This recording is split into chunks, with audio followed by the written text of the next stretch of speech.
Testing, 1, 2, 1, 2. What do you mean, we're on? Oh, hey everyone, it's Jamie here and welcome to Travel Blog Jamie. In today's episode, I am about to make enemies out of some of you as I reveal our worst 3 cruises over the last 15 years of cruising. Now then, I want to make this abundantly clear. We made the most of these cruises in spite of some very real challenges, and there were of course aspects we really enjoyed. I will mention these as we talk more because nothing is all bad in my opinion. I also know some of you are very fond of some of the cruise lines and ships I'm going to mention, myself included actually, but on these occasions it was a general thumbs down from us. Before we take the walk of shame, please do give this vlog a cheeky little like, subscribe and turn on notifications for your bi-weekly travel vlogs from yours truly. Thank you, Jesus. So let's begin with Cruise and Maritime Voyages, CMV, which was a British passenger shipping company that ceased operations in 2020 and entered administration. Let's also be clear, this had nothing to do with this vlog, okay haters? We sailed on board CMV Marco Polo out of Portsmouth, UK for a taster cruise one summer with the intention of igniting passion for the CMV brand. Marco Polo was built in 1965, believe it or not, and in 2009 the ship was chartered for cruising as the line's first ship and was operated as adults only vessel. With a passenger capacity of 820, we couldn't wait for our first small cruise experience on a traditional liner. Needless to say, embarkation was a breeze with so few boarding. Muster was, however, the worst we have ever experienced when we waited and waited for what felt like an eternity for everyone to arrive. After which we had the usual drill, followed by donning the life jackets in the correct manner of course, followed by what I can only describe as the world's slowest literal conga line of passengers, making our way to our actual muster station in life jackets, hands on the shoulders of the passengers in front. We then waited another eternity. This was a 40-minute process and I can assure you that in an emergency I will not be doing the conga. No, thank you, Jesus. My first impressions on board were of a quirky, traditional cruise liner packing bags of old charm. However, first impressions can be deceiving. With the only pool on board being drained for technical issues, hot tubs with parts of the filter system literally floating around in the bubbles, hand railings that were not secured, a packed outdoor bar with staff unable to give you menus, zero eye contact, a stressy service with a crew member stating they hated these short cruises or did not start well at all. I still kept smiling, of course, you know, it's a cruise. Being on a ship is better than a slap in the belly of a wet fish after all, isn't it? Dinner time.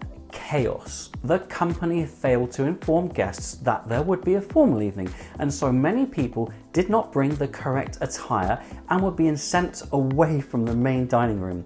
Eventually, because it was blatantly obvious CMV had made a mistake, they started letting people in. We asked for a table with friends in advance of the cruise, but this ended up not being possible once on board, and we'd been put with 2 strangers. They would not allow us to swap. Very helpful. Even worse, our table mates were 20 minutes late and we weren't even allowed to order until they'd arrived or half an hour had passed. When they did arrive, they didn't once look at us, talk to us or acknowledge our rather fabulous presence. The most awkward meal ever. And the cabins. Well, let's just say if you were able to get past the smell coming from the drains, you'd probably break your neck on the rather large step up and over into the bathroom. On disembarkation, we had to be out of the cabins by 7:30 AM. Oh, wow. But this did not stop our very grumpy cabin steward from knocking on our door at 7 AM telling us we needed to get out ASAP. It was in fact the only time he ever acknowledged us. Breakfast was a complete shambles, rammed full of people, lukewarm buffet style food, chaotic service and a really unpleasant atmosphere. No thank you. This experience ranks as the worst cruise we have ever had. We did enjoy the open decks for a quiet evening drink, watching the ocean. Dinner was actually quite nice in spite of the terrible company and mix up with dress code. And we really enjoyed a couple of the onboard bars. After CMV entered administration, Marco Polo was sold for $2,770,000 US. First, she became a floating hotel in India and subsequently sold for scrap in January 2021. She had a good life though, folks, didn't she? Even if CMV seemed to lack the care and attention she and her passengers really deserved. So long, Marco Polo. Oh, hang on a minute. That's a he, Marco Polo, not a she. And next on our list of least favourite cruises, and maybe a big surprise to some, well, it was, wait for it, I'm so sorry, it was Celebrity Cruises and Celebrity Silhouette. Okay, you can now at me with your vitriol and hate. I am so army strong and ready for you. Bring it on. We were stupidly excited about this 4-night taster cruise to Amsterdam from the UK, our first time cruising with Celebrity. And yes, we had seen all the glowing reviews about this higher end cruise line, and we understood why we were paying more money per night than we were used to for this experience. Oh, and from the moment we stepped on board, we were sadly bombarded by crew trying to get us to buy a drinks package. Literally everyone we walked by asked us. So I said I was going to check out some of the bar menus first to see if it would be worth it for us, but they kept pestering nonetheless. So imagine our surprise when we arrive at the first bar and there are no menus available. I asked for one just to check out prices, of course, and the crew member said they didn't have any. Very strange. So we went to another bar and guess what? Yep, no menu. So I explained again why we needed them and he said they wouldn't be out on the tables until later. We went to a third bar only to be told exactly the same. So I asked how would we know how much we were spending and I was told just get the drinks package. Really not cool practice, Celebrity. Our cabin, well, for the extra money spent on this cruise, we expected our cabin to be less bland than it actually was, and with some mirrors to help give more sense of space for an inside cabin. Perfectly practical and functional, but we've certainly paid less on other cruise lines and had more in return. The food, I mean, you know I'm a foodie, right? So often celebrated for its cuisine on Celebrity, we could not wait to sample both the main dining room and some specialty dining. The specialty Italian restaurant at the Aft had the best views and we loved the feel of this restaurant, truly we did. The Italian food served there was mediocre to good at best. But you know, we've had better in main dining rooms, so therefore there was nothing special about it at all. At the cavernous, retro, futuristic main dining room, we waited an eternity for our dinner, had very rushed and unfriendly service, plus some of the best celebrated items were truly disappointing. We waited even longer for breakfast and the food was disappointingly unappetizing. The waiter even took our used cutlery found on our plates and then put it back on our tables dirty. We just didn't get it at all. Sloppy service, poor dining experiences on the whole, pushy, unfair sales strategies, and an expensive cruise where it was difficult to see where your extra pennies went. It did not sit well with us at all. Now, I know this isn't what many Celebrity Cruise fans experience, but it happened to us. No doubt a one-off, but it was truly disappointing.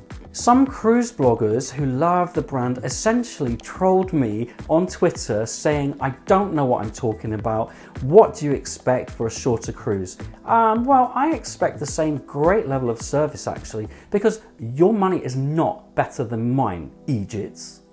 I will say the pools were sublime, the nooks and crannies here and there were quirky, the bars were standout, if not expensive drink prices as we eventually found out, and some of the entertainment was pretty good.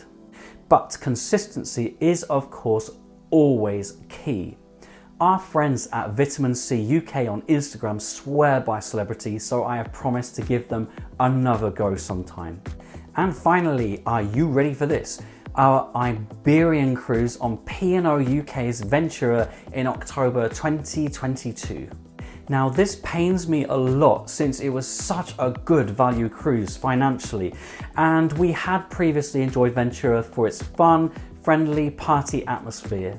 Things started pretty well actually, with a great embarkation, lovely drinks outdoors at the aft, cabin was comfy and ready on arrival, crew was super friendly, fastest muster on record. We couldn't wait to sail, not to mention it was my mum and sister's first ever cruise and our first trip together abroad since my dad's death.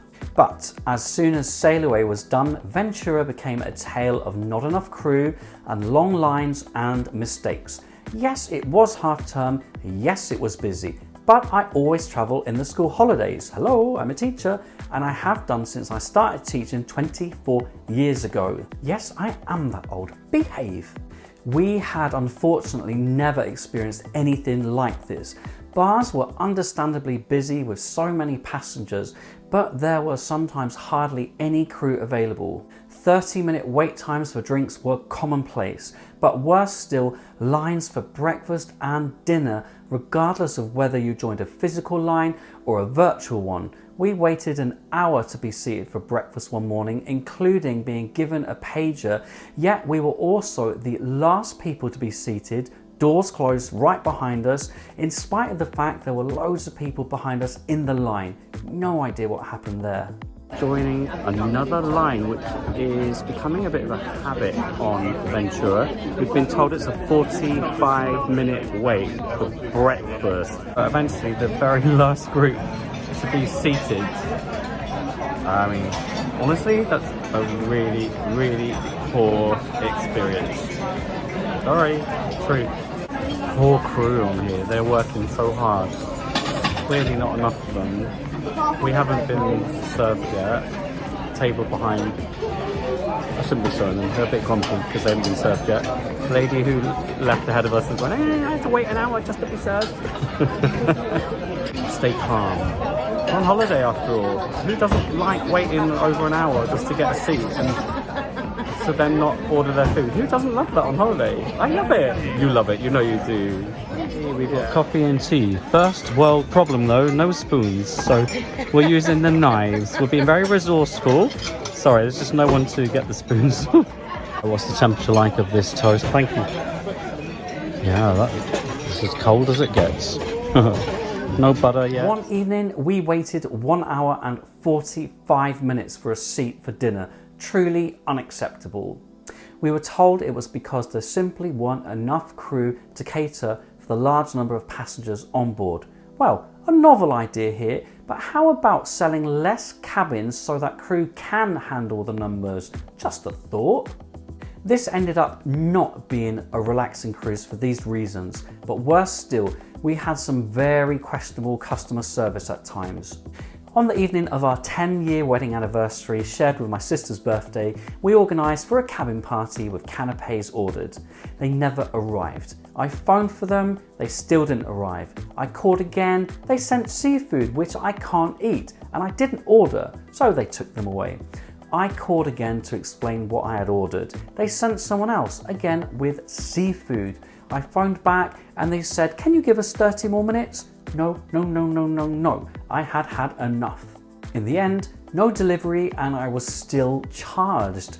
I spoke with reception and the food department the next day and they told me they had tried to deliver canapes but I sent them back.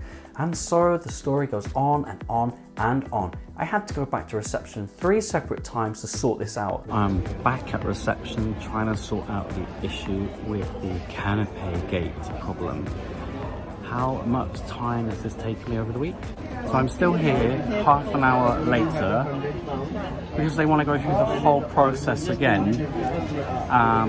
It feels like they're not believing what I'm saying, even though I've spoken to multiple people on the phone, I've been to reception, I've been told repeatedly that it will be sorted, and now all I'm getting is we have to follow a procedure now and someone will contact you later. I know I'm being grumpy and I know it's only £10, but that's not the point. It's taken up so much time. I've asked to speak to the senior manager, just keep going back and forth to them. It'd just be easier if I speak to someone myself. I've got to give them a piece of my mind. It might seem minor, but it put a real dampener on the start of our celebrations, wasted my time, and it really felt like no one actually cared. In all, we had some highs on this cruise, lovely weather, some great food and fab ports, but I don't go on holiday to wait for long periods of time for food and drink. Sadly, I don't think either my mum or sister would cruise again after this, their first experience with long waits and mistakes. We have since cruised on P&O Iona, and I am super pleased to say our wait times were minimal, and I felt like cruising of old was back.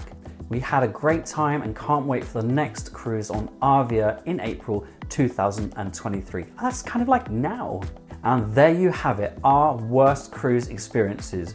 We still made the most of those cruises and of course plenty of fun and laughs, but when the odds start stacking up against you, it can be difficult to just go with the flow when you have departed with your hard-earned cash. So dare I ask, what have been your worst cruise experiences? Drop your stories below and let's have a good old group moan together, shall we? Nothing quite like it, is there? As always, thank you for watching, and don't forget to follow don't forget to follow Travel Blog Jamie on Twitter, Instagram, and YouTube. Cringerama, cringerama, oh yes. Mwah. You can watch the full vlogs on CMV Marco Polo, Celebrity Silhouette and P&O Ventura on Travel Blog Jamie.